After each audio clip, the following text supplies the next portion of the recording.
નમસ્કાર મિત્રો ચોર અને ચોરી કરવાના રસ્તા આપણે ત્યાં ચોરી કેટલી મોટી કરવામાં આવી છે, ચોરી ક્યાં કરવામાં આવી છે તેના ઉપરથી તેની ચર્ચાઓ થતી હોય છે। ઉદાહરણ તરીકે બેંકમાં ચોરી કરી છે તેની ચર્ચા ખૂબ મોટી થતી હોય છે। બેંકમાં લૂંટ કરી છે તો તેના પર ફિલ્મ પણ બની જતા હોય છે। કહેવાનો અર્થ એ છે કે જ્યાં ચોરી ન થઈ શકે, જ્યાં ચોરી કરવી ખૂબ મુશ્કેલ હોય ત્યાં ચોર પહોંચે ને તો એ સમાચાર બને છે। બસ એ જ પ્રકારના સમાચાર આજે આપની વચ્ચે લઈને આવ્યો છું। વાત છે આણંદના વડોદ ગામની। બેંક ઓફ બરોડાની ત્યાં એક શાખા છે અને આ બેંક ઓફ બરોડાની શાખામાં બખોલું પાડવામાં આવે છે।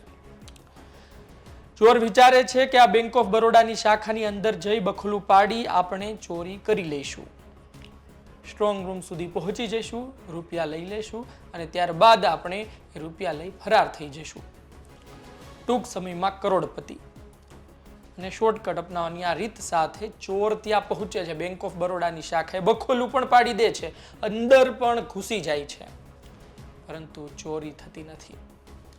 સ્ટ્રોંગ રૂમ સુધી પહોંચી જાય છે પરંતુ રૂપિયા લઈ શકાતા નથી અને ત્યારબાદ તેઓ સીસીટીવીનું ડીવીઆર લઈને ત્યાંથી જતા રહે છે।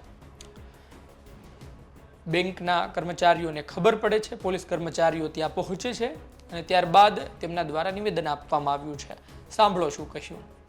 વાસદ પોલીસ સ્ટેશનની હદમાં આવેલ વડોદ ગામે રાત્રિના સમયે કોઈ અજાણ્યા સમયે બેંક ઓફ બરોડાના બિલ્ડિંગની પાછળના ભાગે બાકોરું પાડી અંદર પ્રવેશ કરી ઘરફોડ કરવાની કોશિશ કરેલી હતી, પરંતુ આ બનાવની જાણ થતાં તાત્કાલિક વાસદ પોલીસે સ્થળ ઉપર આવી અને બેંકના મેનેજરશ્રી તથા બેંકના સ્ટાફ મારફતે વેરીફાઈ કરાવતા ઘરફોડ ચોરીનો કોશિશ કરવામાં આવેલી છે। આ બેંકમાંથી કોઈ પણ વસ્તુ ગયેલું નથી, પરંતુ આ ગુનામાં સંડોવાયેલ આરોપીના વિરુદ્ધમાં ફરિયાદ દાખલ કરવાની તજવીજ હાથ ધરેલ છે।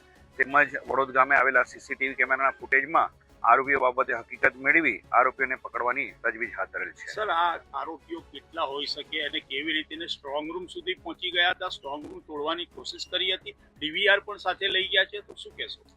આ બાબતે પ્રાથમિક વિઝિટ દરમિયાન હકીકત એવી જણાઈ આવેલ છે કે પાછળના ભાગે જે ખેતર છે, ખેતરના ભાગેથી દિવાલમાં બાકોરું કરી અને પ્રવેશ કરી સ્ટ્રોંગ રૂમ તોડવાનો પ્રયત્ન કરેલો હતો, પરંતુ તેમાં સફળતા મળેલ નથી।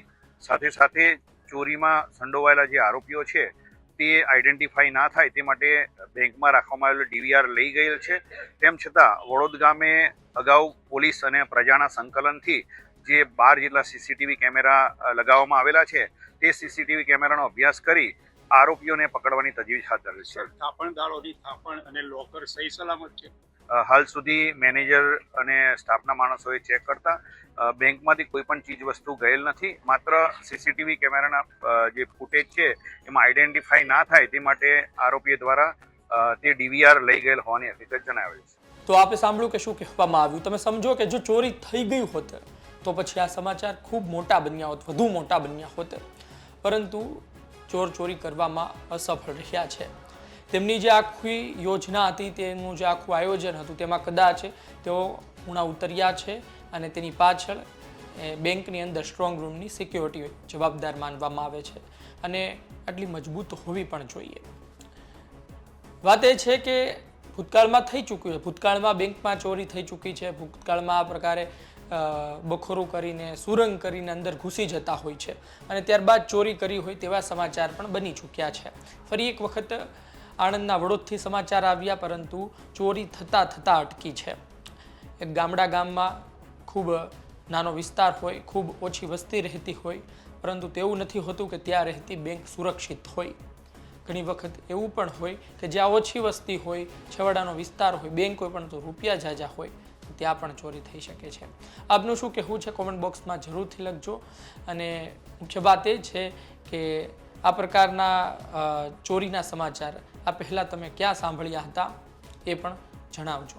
ધન્યવાદ।